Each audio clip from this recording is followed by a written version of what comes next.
Welcome to the webinar, everybody. You're all absolutely extremely welcome. This is Bentham Science. My name is Gareth Dyke.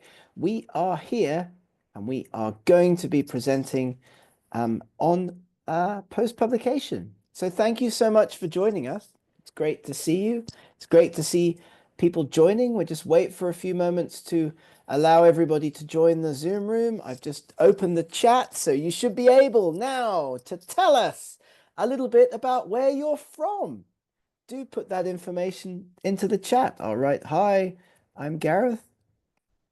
I'm from Budapest. I live in Hungary. I live in Budapest. I'm not Hungarian, I'm English, but that's beside the point. Do let us know where you're from, where you're joining us from today for this Bentham Ambassador event. It's absolutely fantastic to see you here. It's great to have you with us. We're going to be talking about post-publication strategies. We're going to be talking about how you can ensure that your research, once published, in a fantastic Bentham journal, hopefully, achieves maximum impact. So some strategies, some ideas, some tips, some tricks, some ways in which you can make sure that your content, your ideas, your research achieves the maximum reach. And thank you for that, Javier. I'm just checking again. Is it really disabled? Let me just see. Webinar chat. Oh, thank you, Javier. Perfect. Now you should be able to chat in the chat. Why don't you drop me a message? Hopefully you can see mine. Hi, welcome to the webinar. Welcome, Bentham ambassadors. Do let us know where you're from. Hopefully that is now working. Okay, thank you, Javier. Perfect stuff. Do let me know if you're joining us, where you're from. That would be great. Do give us some information about yourself. Have you heard about Bentham Science before?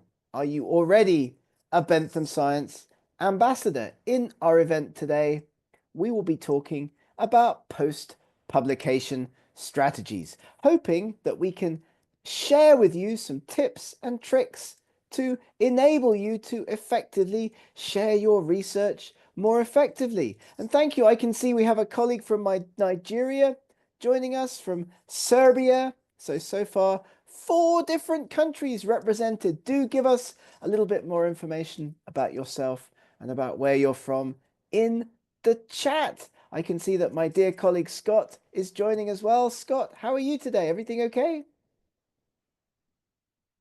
He's muted himself. Not to worry. Everything's absolutely fantastic. Bentham Brand Ambassador, 4th event that we've done in a series for our ambassadors, sharing information about Bentham Science and about what Bentham Science does, how Bentham Science helps researchers. Saudi Arabia, fantastic. That's a country I've always wanted to visit. Pakistan, great. I've been in Pakistan. That was a really unique experience. I loved the food, I must say, when I was in Karachi in Pakistan. Welcome, everyone. Welcome. Thank you for joining us. We do invite throughout our event today your questions and your comments. Fantastic. Sri Lanka, another place I've never been, but would absolutely love the opportunity to visit. You are very welcome. Hopefully, in our event, we'll be able to give you a little bit of information, not just about post-publication strategies, tips and tricks for promoting your research after it gets published, but we also hope to share with you some information about Bentham Science. And so if you're not yet a Bentham Science ambassador, do join us. I'll show you how to do that in a moment. We're going to explore some of the many benefits that you can enjoy as a Bentham Science ambassador. Have a look. If you're on a computer, perhaps listening to this, you can split the screen. You can have a look at benthamambassadors.com. You are also, as we've already discussed, more than welcome to put your comments in the chat box. We've heard from a number of colleagues already. Are you looking for a journal for your next research article? Bentham Science could be a good choice. Are you hoping to get involved in a thematic issue about your research, perhaps at a conference or at a symposium that you're going to be attending in the not too distant future, Bentham Science would be a good choice. And perhaps you'd like to learn more about the discounts and benefits that we do offer for our Bentham ambassadors. At any point throughout our event today, do let us know, do get in touch, do put your comments in the chat box. I'll try to monitor it as much as possible, and we'll be here to answer your questions. So now that we've given everybody the opportunity to join us, we're getting started. We're thinking about what we're going to be discussing in our event today. What are we going to be talking about in our Bentham Science Ambassador event today? Please use the chat if you'd like to communicate with me. There's only one of me. Oh, Scott's here. Scott, how are you doing? How's everything going? Doing well, thanks. I was having some trouble logging in, but I'm here and great to see everyone Fantastic. here at the event. And I'll be monitoring the chat box and responding to your comments. And if you have any questions for Professor Dyke, feel free to post them in the Q&A box. And we'll be here for the rest of the event. So please enjoy. And back to you, Professor. Fantastic. It's great to see you, Scott. Great to see you. I was not expecting that. That's fantastic. It's always good to see Scott. It's very late in the day over in Tokyo in Japan, so it's very good that you could make it. So My pleasure. My pleasure. many countries we have. We've already heard from colleagues in Serbia, Saudi Arabia, Pakistan, Sri Lanka, Nigeria, and Abertawe. I think that's in Wales, right, Javier? Although you're obviously not a Welshman yourself. Today, we're going to be talking about post-publication strategies, the Bentham MPS platform, Bentham journals a little bit, and also the benefits of being a Bentham ambassador. So thank you once again for joining us, everybody. As we already mentioned, put your comments in the chat as we start our discussion in this special event for Bentham Science, talking about post-publication. Now, come with me on a journey, if you will. You've just published a paper. It's just about to appear in that leading journal. Maybe it's a Bentham Science journal. What are you going to do to make sure that as many people as possible read your next research paper? And a good strategy, a good start is, of course, to have published it initially in an open access journal, because if you publish your work in an open access journal, you're going to get about 7 times the citations as you would get if you publish in a closed, traditional, behind a paywall journal. But most researchers do this. They, like me in my research career, absolutely nothing. They don't bother to do anything to promote their work after it's been published. And this is, although very common, as many colleagues joining us today will no doubt attest, is nevertheless a mistake. You should be talking about your work. We're going to talk about how you can do that in this event. You should be monitoring and measuring the impact of your publications. That's very important, not just for your own career right now, but also for future grant applications, job applications, and, as you move forward and start to develop your career and talk about it with other people, you should be promoting, celebrating your research, not just sitting in a hammock doing nothing and waiting for the radio shows to call you, the TV stations to get in touch, and for other people to pick up and find your work. So as we'll discuss in this event today, there are a number of strategies easy to implement that you can take advantage of. You can, of course, go to international conferences online and in person. You can talk about your work on social media, and you can do the old-fashioned press release. You can put together information, a pack of information for the media in your region internationally so that they can learn about what it is you've just published. And be aware, of course, that a lot of this is done for you. These days, you can quite easily track what's happening with your research articles by looking at tools like Altmetrics. Here's Altmetrics. We've all seen those fancy little funny colored wheels that pop up on the corner of our research articles.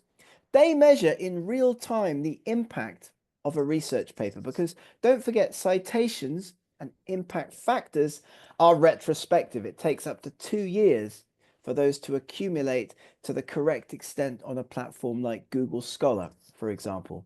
So Altmetrics gives you immediate real-time metrics on the impact of your article, where it's been covered in the news, how many blogs have looked at it online, tweets, Facebook, Reddit, video, YouTube, Douyin, all of those other platforms, Bilibili, and so on, all around the world. We know that Blue Sky is now being picked up by Altmetrics, a great way to measure the immediate impact of your research. So talk about what you're doing.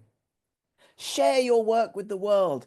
Become a member of those fantastic academic social networks, ResearchGate, academia, LinkedIn. More and more academics are on LinkedIn, Facebook, depending on your region, depending upon your particular subject, your network, you'll be able to get access to different networks. And I see your comment, Sarah. We don't actually give out copies of the slides after our events, but we do release a recording to everybody. So within 24 hours, we'll be sending that. Don't worry, you'll get that. So keep an eye on your inbox. Everything will be flying towards you, flooding into your inbox after about 24 hours following up from this event as you build and share your network as a researcher. But of course, if you're going to talk about your paper and it's been published in a journal, you do need as well to be aware of embargo periods that publishers may have. You can't, of course, upload a paywalled version, a final version of record, the final published version of your article onto a platform like ResearchGate, onto your own website immediately. You can after a while. Be aware of these embargo periods. Publishers need to be able to make as much money as possible. Of course they do. So they will want you to wait before you post that final PDF of your paper up on your website. But that's not necessarily a problem. Maybe the final Word version, the final document version that did get accepted in the journal, that can be shared widely, of course. It's not the final published version. It's just the last document version before the paper got accepted formally, went into the journal production process. That you can share on your website, that you can put on ResearchGate, on academia, on Facebook, on LinkedIn. That is what green open access is, by the way. So keep that in mind as well. We do encourage you to look at press releases. We're here to help. If you need any assistance putting together a press release or a plain language summary about your research, talking about your work, providing media outlets with information about your research, what the key takeaways are, what the main message is, can dramatically increase your citations and your visibility. And of course, you may have funding from a national research council. But anyway, even if you don't, we would argue that researchers around the world do have a responsibility to educate the public about their work. So it's very important not to just sit back and do nothing. As you saw on our earlier slide, that was me during my research career. Sometimes I got a phone call from the radio station to talk about some dinosaurs, but most often I did not. And most often I just sat there and waited for stuff to happen around my research papers. And that was not a very good strategy in terms of maximizing impact. Funding is a public endeavor. You get support from the government. You get money from taxpayers. You've got a responsibility to communicate your work effectively back to the public. And of course, it's important to do this for purely selfish reasons as well, because you do want to boost your citations. Readers are key. Citations, usage, and readers. This, of course, is one important measure of your academic impact. And even though it's quite unpopular to say this, it's still the main way that most research academics around the world get assessed, based on their citations, based on the impact factor of the journal in which they publish. So it's worth being well aware of how it works, how citation analysis works, a way of measuring the impact of an author, an article, or publication by simply counting the number of times that author, article, or publication has been cited by other work. You can go on Google Scholar and get your own citation data. That's your citation data. But your papers citation data, your publications citation data, that will come from the journal from a tool like Altmetrics.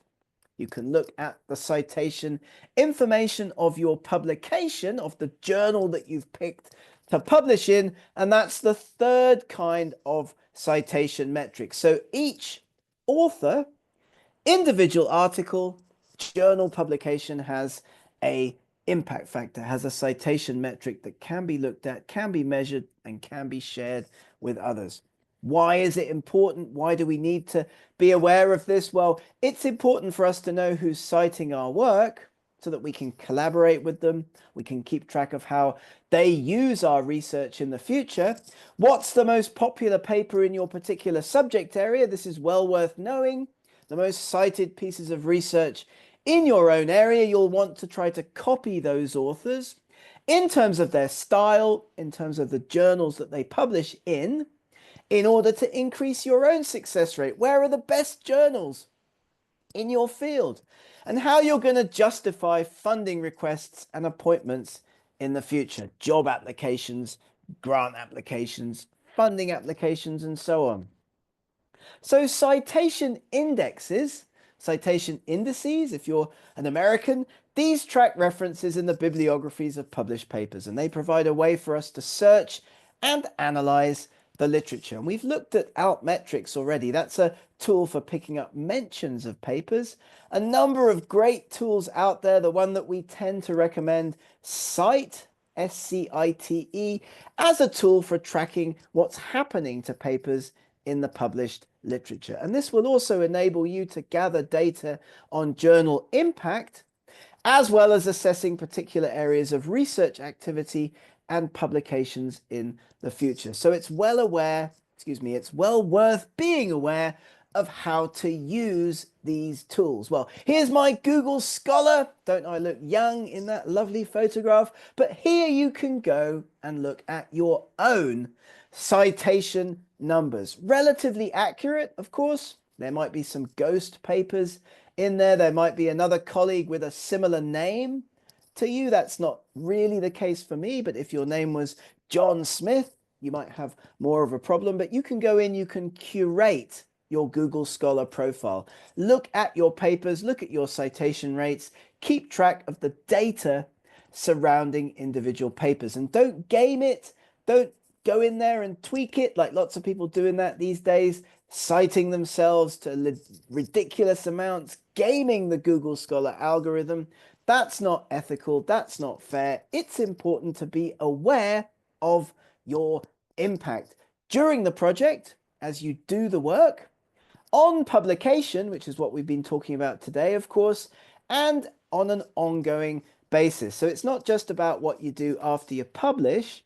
It's about how you build that brand around yourself as a researcher all the way through the research life cycle. So constantly talking about what you're doing, building that brand around yourself on the relevant channels, depending upon your region, depending upon where you live, which part of the world you're in. It will be more appropriate, less appropriate to be using different tools, of course, different research themes, different subjects, different areas of study tend to gravitate towards particular tools, more preprints, for example, in certain subject areas than others. But you'll know much better than me your promotional channels. You'll also be well aware of the importance of attending conferences, both in person and online, promoting, networking, and identifying trends and collaborations for your research in the future. So, what we do at SciTrain, working with publisher partners like Bentham, Scott and I, we provide strategies for engagement. We help researchers to do things like improve their public engagement skills. So if you're listening to this and thinking, wouldn't it be lovely to have a webinar for my institution or for my researchers? Just get in touch with us. Absolutely fantastic. SciTrain.com. Have a look at Scott or myself on LinkedIn. We'd be delighted to give you more information. In this way, your research team, your colleagues can learn to improve their engagement skills. They can learn to give better, more effective talks at conferences, for example, enabling you, your research group, to justify your funding by showing your impact. So you can develop these kinds of skills, no problem. You can build a presentation skill set. You can learn to story tell about your research, engaging with people, talking about your work, making sure that you do develop the maximum impact with your research. At academic meetings, in department meetings, which, by the way, I always found to be by far the most stressful kind of setting to talk about my research, because I was surrounded by people that I work with every day. So I definitely found that much, much, much more stressful than going to an academic meeting. And also potentially in situations where you're going to have to be talking about your research in an informal setting. So talking about what you're doing in a lunch group or at a brown bag talk, as we used to call them, when you have to talk about your work in an interview setting or just informally. It's always, always, always important to do the best job possible. This is important because people form impressions really quickly, and then those impressions are slow to change. And of course, any talk that you do, any presentation that you give can be important for your career. You never know who's in the audience. Bill Gates might be listening to this right now and he's about to phone me up and offer me a job. You never know who's in the audience. You never do know. So that's also a good strategy to keep in mind, in order that you always do the best job that you can when putting situations together, when putting presentations together. And we've got lots of content, lots of information that we can share with you about posters, oral presentations, short conference talks. Just get in touch. We have other webinars, other training that we'd be delighted to give you about how to put together articles, research articles versus presentations. And there's quite a big difference between the two, but nevertheless, skills are similar. Putting together slides for a talk, developing a talk, putting together a research article, that's what we are all about doing at SciTrain. What's your purpose? Is it informal? Are you going to be persuading somebody in a job talk, for example? Is it purely for entertainment? Who's in the audience? This is the first question you should always ask before giving a presentation. And what kind of style will you be looking at? Will you be doing? Scott, how are we getting on? How are we doing? Everything okay? Yeah, doing great. Our audience has some questions for us already, and if you haven't posted your questions, feel free to do so. There's a Q&A box that you can post your questions into. Just look for the little question mark inside a little caption box. If you have any questions for Professor Dyke, we'd be happy to hear them. But I have a question for our audience today, if I may, Gareth. I'm curious to hear how confident people feel about presenting their research to an audience, either at a conference presentation or a conference talk or whatever. So I'm going to launch a quick poll here just to see how people feel. So this is a poll to check your confidence level about talking about your research. So how do you feel about presenting your research to others? Totally confident, somewhat confident, mixed feelings, not very confident, or absolutely terrified. No answer is wrong. We just want to gauge how you feel about presenting your research to an audience, either as a conference talk or a slideshow, poster talk, whatever. How do you feel about this? Let's see what our audience thinks. No one's totally terrified so far. I can see that that's still not creeping up that bottom bar, but this is great. Yeah. Usually we get quite a few in that 1-star category when we post this question. We get a lot of people, and that's okay if you do feel that way. I can tell you, for example, my partner, my spouse, she is absolutely terrified. Even though she's very accomplished as a researcher, she does not feel confident at all presenting her research to others. And I meet a lot of researchers like that here in Southeast Asia, around the world. Lots of brilliant, absolutely brilliant researchers, absolute genius minds who don't feel confident talking to others about their research. So if you're There's a such a person, there's no shame. Yeah. there's a big difference, isn't there, though, if English is your first language, like for us, me and Scott and I should say. Yeah. It's much easier for us because English, of course, is our native language. But you're a Japanese speaker too, right, Scott? So how do you feel when you present in a second language? I think probably category one or two, either terrified or not very confident at all. I usually just grind my way through it, so I know exactly how it feels to present in your second or third or fourth language, excuse me. It is quite nerve-wracking to present in a language that's not your native tongue. There you go. Yeah.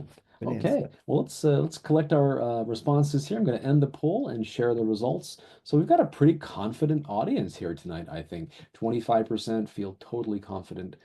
42% feel somewhat confident. 25% mixed feelings.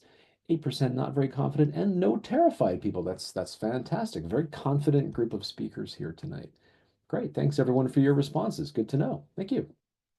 That's great. Yeah, really good. Really good to see. Well, as I mentioned, we do have training on this. If you'd like to learn more about what we talk about when we provide training for researchers around the world. But as we were just discussing, as we were noting, like it's very important to discover before you give a presentation who's going to be in the audience, because how you pitch the level of your research will be different depending upon who's in the audience, of course. What's the purpose of the talk and what kind of style are you being expected to use for the presentation? And we would also say that it's great to get out there. It's great to talk to people, because the more you collaborate, the more people you work with over the course of your career, the more impact you'll make. Of course, this will increase your reach, your citations.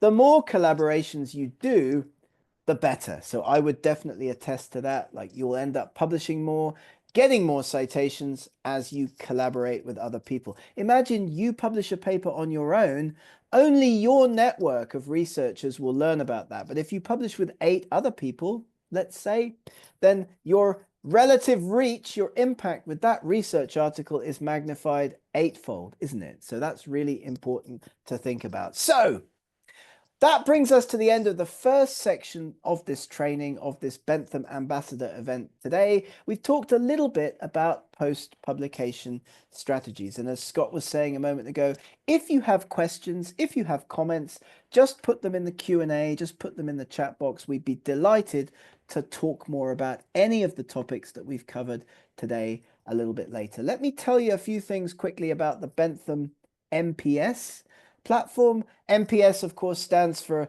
Manuscript Processing System. That's really important because Bentham Science, as a publisher, is unique in that peer reviews are always double blind. And that's not unique amongst publishers, but it is relatively important because surveys have shown that many researchers do feel that double blind, so both you and the reviewer do not know who each other are, the identity of each other. That's a fairer way for research to often be assessed. But what is unique about Bentham is that editors at journals are not involved in selecting peer reviewers for research articles. So a paper comes in, the editor decides if the paper should be reviewed or not. Does it fit with the scope of the journal? Is it important enough for the journal, for the readership? All of those important decisions that editors make. And then the paper goes into the manuscript processing system. Peer reviewers are selected from a database of more than 60,000 vetted peer reviewers, all of whom, by the way, have H indices higher than 5. So this is unique about Bentham Science. Editors-in-chief are not involved in selecting peer reviewers. They decide if it matches, the paper matches the aims and scope of the journal. So they're asked, is this paper novel enough? Is it interesting enough for this journal? If yes, then it goes into the manuscript processing system. The editor doesn't see it again and is not involved in reviewer selection until the reports come back, and then he or she gets to decide the next stage. But importantly and uniquely at Bentham Science, no decisions by editors about who gets to review the paper. And that really, really helps with a robust peer review process and research integrity. People often ask us, though, hey, Gareth and Scott, because the process at Bentham is so robust, Doesn't that mean that it takes longer for papers to go through peer review? Not necessarily. Even with such high quality standards, Bentham is usually able to complete peer review within 4 to 6 weeks. Compare this with other journals, other publishers that you may have experienced where peer review can take a long time. So, the manuscript processing system, selecting peer reviewers independently of the editor-in-chief, and also sending you messages. You can also log in and check it yourself to keep you up to date on what's going on. This is what it looks like at the dashboard level. One of the Bentham institutional customers, Imperial College in London. Never heard of them, small university. Yeah, insignificant, but nevertheless, they've got a subscription with Bentham. They've got access to a dashboard.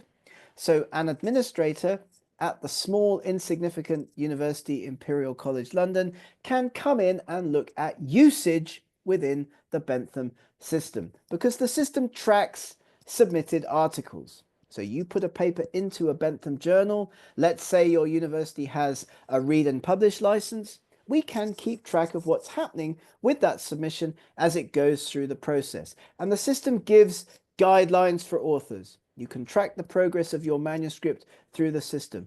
You can also use it as a training resource for system users, peer review management, add and remove eligible reviewers, and there's also a 24/7 author support platform, author support system that you can also engage with. MPS also helps authors to find journals. You can come in, you can use it to find a great journal for your next paper. You can access a subject area database, a record of peer reviewers organized by subject expertise, and there's also a reporting system in there for journal managers. Alerts and a notice board, online support through a live chat, a global search function, and an offline ticketing support system for users. Perhaps your institution is thinking of getting a subscription, a read and publish license with Bentham. This is the kind of support that you will get. And here's what it looks like for an editor. So let's imagine you are an editor at one of the Bentham journals. This is your interface. You can see all of the papers in the system, all of the papers in thematic issues. What's happening? Are they being approved by the editor-in-chief? Are they in review? What stage are they at through the process? Really easy to use, really intuitive, really great as a way of helping authors, editors, and journal managers deal with the whole process of manuscript submission. So that's the MPS system, manuscript processing system. Having talked about strategies for you as an author, as a Bentham ambassador post-publication, the Bentham MPS system, let me now quickly pass over to Scott. Scott, how are we doing? Everything's going well so far? Doing great. Yeah, we do have some questions.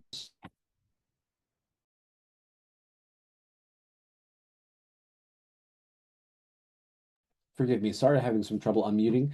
Yeah, I think we're doing great, and our audience have some questions already. So again, don't be shy if you do have questions for Professor Dyke or for Bentham Science. Just feel free to post them in the Q&A box. And coming up next, we're going to talk a bit about Bentham journals and Bentham ebooks. And I think we've got a few questions already, but maybe we'll hold those until the end, shall we, Professor? Can do. Yeah, can do. Like, I don't know if you want to run us through some information about Bentham Science, Scott. Like, Scott's Sure. a Scott's an advocate for Bentham Science, in particular in Japan, where he lives. Absolutely. So if you're not familiar with Bentham Science Publishers, and I see from our pre-surveys that some of you are just discovering Bentham for the first time. So Bentham has been around since 1993. It's a growth publisher. We've got a number of hybrid and OA journals, and also a large selection of ebooks, as you can see here on the slide. And many of Bentham's journals have impact factors of 5 or above. And as Gareth just mentioned, Bentham has a robust peer review system. I think Bentham has really worked hard to reach that sweet spot of speed versus quality. If you're dealing with a low quality journal or, God forbid, a predatory journal, they might have very thin or non-existent peer review. Bentham is completely the opposite. Bentham has a very robust peer review system, but at the same time, they prioritize speed of peer review. So you've got that balance of quality and speed and responsiveness. So yeah, feel free to check out Bentham Science. I'll put a link in the chat window for anyone who wants to explore the journals and ebooks that are available from Bentham Science. Awesome. Absolutely fantastic. It's really a great publisher. If you're interested in learning more, do get in touch. A number of high impact factor, well-indexed journals, leading review journals. If your subject area is drug metabolism, natural product chemistry, Alzheimer's disease, cancer therapies, drug targets, medicinal chemistry, so on. The list goes on and on. And pharmaceutical design, medicinal chemistry, top journals within the Bentham Science family. And it's also worth noting that several Nobel Prize winners do endorse Bentham journals. Here's the interface, benthamscience.com, eurekaselect.com. You can go there, you can learn more about all of those fantastic titles, journals, and ebooks. Brilliant, brilliant, brilliant.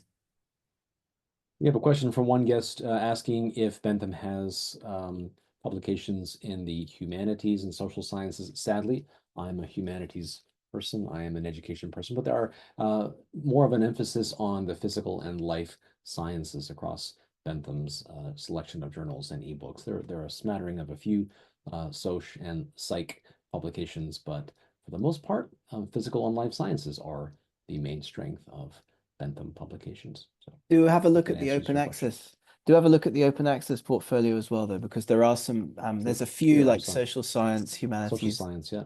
There's criminology, for example, and other soc and psych related publications as well. Yeah.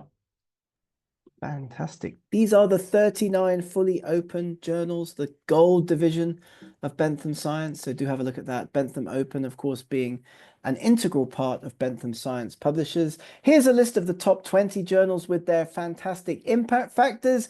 Up at the top of the list, current neuropharmacology, current vascular pharmacology. But these are great, well worth checking these out.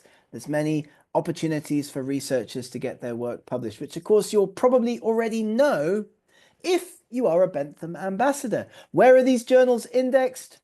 All of the great places, Clarivate, EBSCO, Scopus, the Cabell's whitelist, to name but a few. And we in particular want to emphasize the fact that if you publish in an open access journal or open access in one of the hybrid journals, so paying an article processing charge to convert your otherwise paywalled traditional journal into an open access publication, that's going to be then on Science Direct. So very important. You do get a huge amount of reach with Bentham because all of the open access articles in titles indexed in Scopus will be on Science Direct. And I see a comment here about a book chapter in a Bentham book. We will send you information at the end of this event. We'll pass you over to the relevant team members in order that you can talk more about that. Dr. Kulkarni, thank you for that comment. So that's a bit about Bentham journals. Let's just wrap up our event today by talking quickly about how you can become a Bentham ambassador and what that means for you as somebody wishing to develop their career and also advocate for the fantastic Bentham Science journals. Well, there are 3 steps, easy steps to follow to become a Bentham ambassador. Step 1, click or enter the link benthamambassadors.com into your browser of choice. Step 2, fill in a short registration form and then sit back and wait for the approval of your application to come rolling in. You will then become a fully fledged member of the Bentham Ambassador team. And this enables you, of course, you can do this anyway, but as part of the Bentham Ambassadors team, you get rewarded for recommending Bentham Science journals and free online trials to libraries, universities, corporations, and research facilities, amongst others. Inviting other researchers, students, your peers, and colleagues to contribute their work to Bentham Science journals and promoting Bentham at conferences, at get togethers of researchers. And in return, because there's no such thing as a free lunch for Bentham Science or for you, you will get access to a number of special discounts, benefits, reward points, a certificate of service, give your CV and career a boost, and spread fantastic research, disseminate the Bentham science research amongst the scientific community. You earn points in the system for a different range of activities, for inviting people, for recommending libraries or institutions for free trials, for promoting Bentham at conferences and events. And the points that you gain, the points that you receive as a member of the Bentham Ambassadors Program, you can then use, as I'll show you in a moment, for a number of rewards and services. So perhaps you're thinking, it would be fantastic to learn more. It would be great to get access to all of the Bentham content for my library free of charge. Well, you can do that now by scanning this QR code, or maybe take a screenshot of it, send it to your friendly local librarian or librarians so that your institution can get access to a free 3-month trial. You won't have to spend a single penny piece. Your institution can therefore access the Bentham Complete Collection, including more than 40 impact factor journals, empowering your researchers, discovering cutting-edge research, and of course, staying up to date with new articles each month. And that 3-month trial gives you the chance to see what Bentham Science has to offer. Let's quickly have a look at how you can redeem those fantastic reward points. It's easy. Go into your home area on the benthamambassadors.com website, jump on over to that site, you log in using your unique ID and password, make it difficult to guess, please, everybody. Click on Redeem Rewards and then choose the reward of your choice. And here you can see the value of a reward versus points that you can accumulate would be fantastic.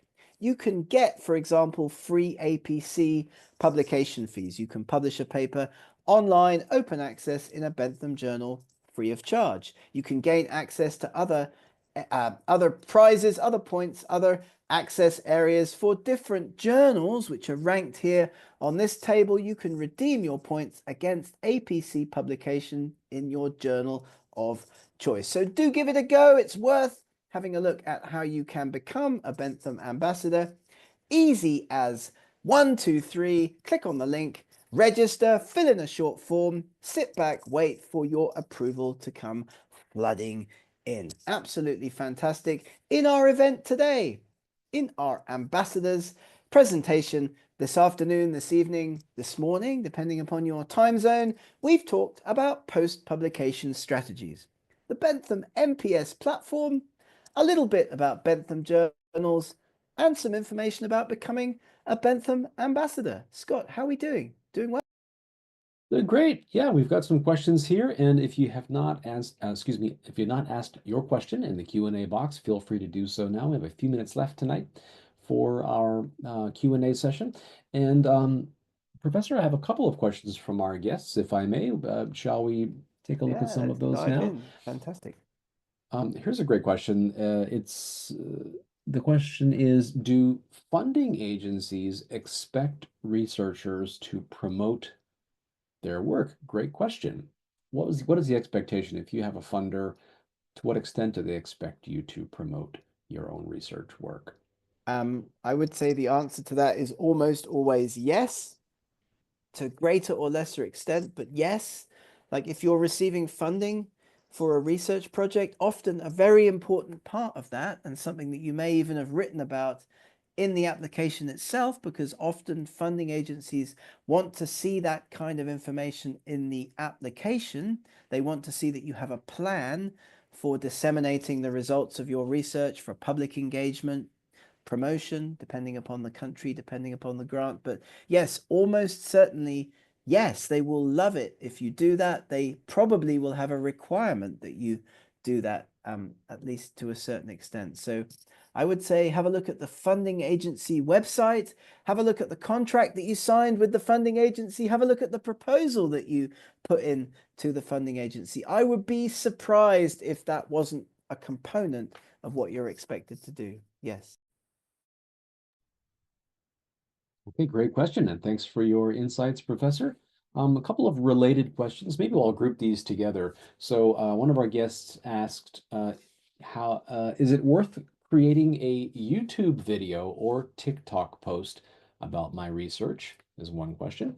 A related question is it worth creating a website to promote my own research?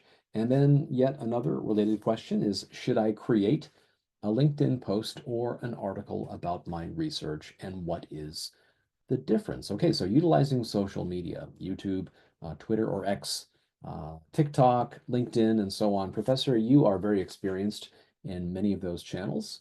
You are well known and loved across social media. So, any insights on using those channels to promote your research after publication? I wouldn't say loved, but maybe. Yeah, well, it's really important, isn't it, to like have some mediums through which you talk about your research. So I would say yes, yes, and yes to all of those. But if you've got a website, that's fantastic. Put up content on your website, maybe a blog, maybe linking your YouTube videos onto your website.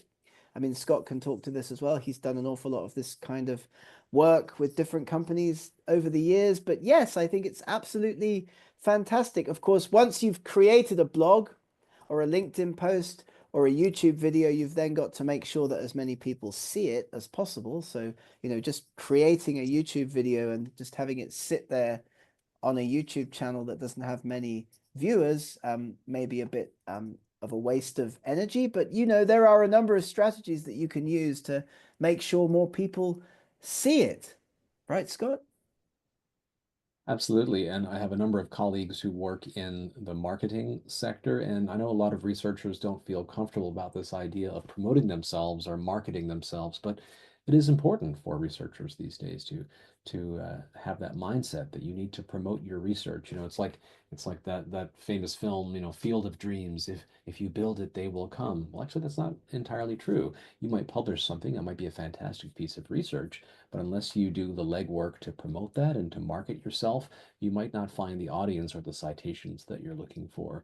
So it's important to find ways to promote yourself across new channels, whether it's social media and so on. And Professor Dyke mentioned altmetrics, which is a great way to check the impact. But even just more locally, if you set up if you post something on YouTube or TikTok, then check the views, check the clicks, check the click-throughs, and see how many people are actually engaging with your content.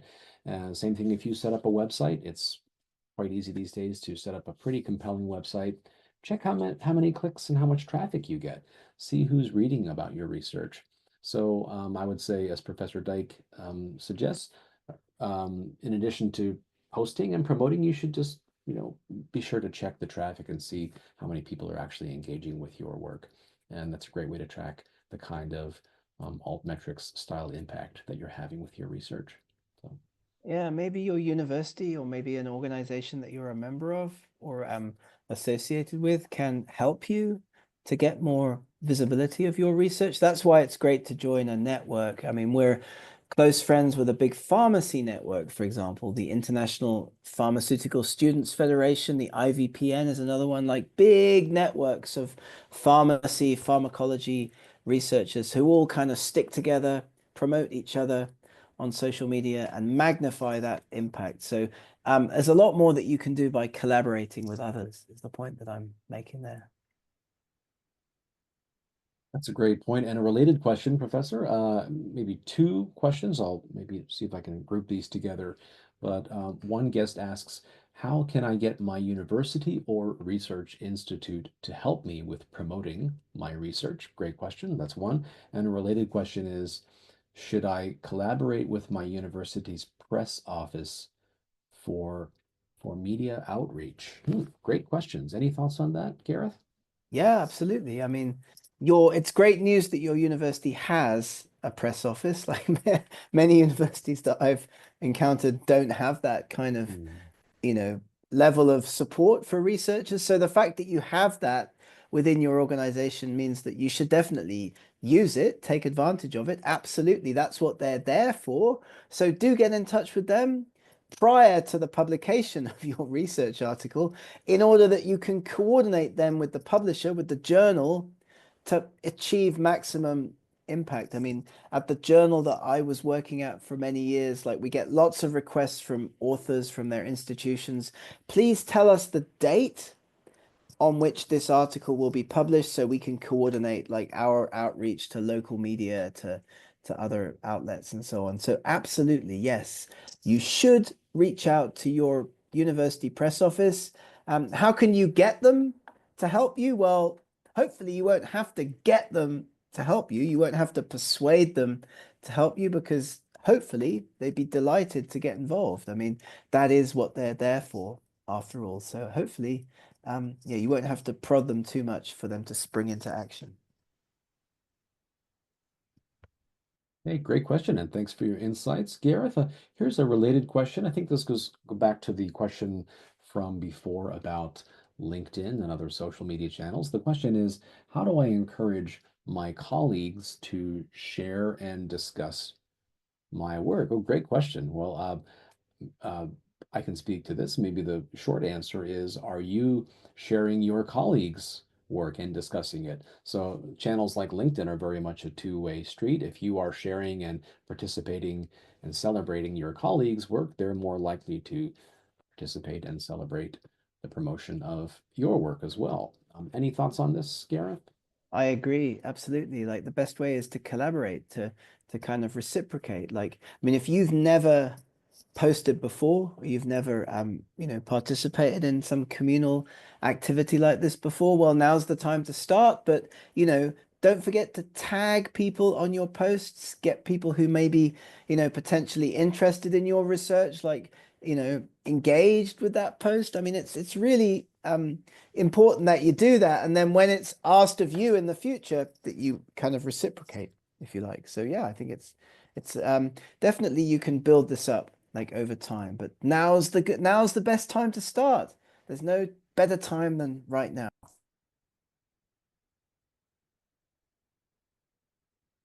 Okay, fantastic. Well, I think that was all the questions that we got from our guests today. So maybe we'll wrap up the Q&A there. And if you have any questions that you felt shy about asking us, feel free to reach out to us. We'll be sending out an email tomorrow with a link to the full recording and a certificate for joining us. So thank you very much for joining. So if you have any questions for Professor Dyke or for the Bentham Science team, feel free to reply to the email that's going out to you tomorrow. Professor, thanks as always for sharing your insights with us. I always learn a ton of things when we do these events together.